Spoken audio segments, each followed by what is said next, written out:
कि जो निडर है वही लीडर है, कि जो निडर है वही लीडर है।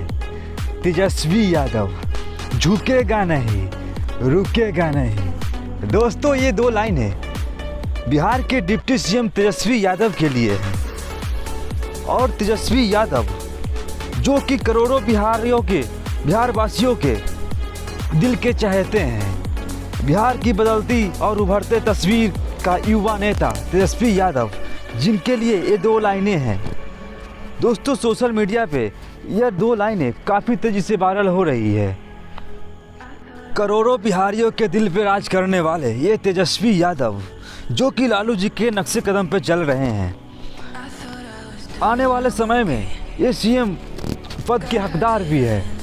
दोस्तों, कुछ लोगों की इनसे फटती भी है और फटना भी ज़रूरी है दोस्तों, क्योंकि जब लोगों को जलेगी नहीं, लोग विरोध नहीं करेंगे, तो फिर लोकतंत्र का अर्थ ही क्या रह जाएगा दोस्तों।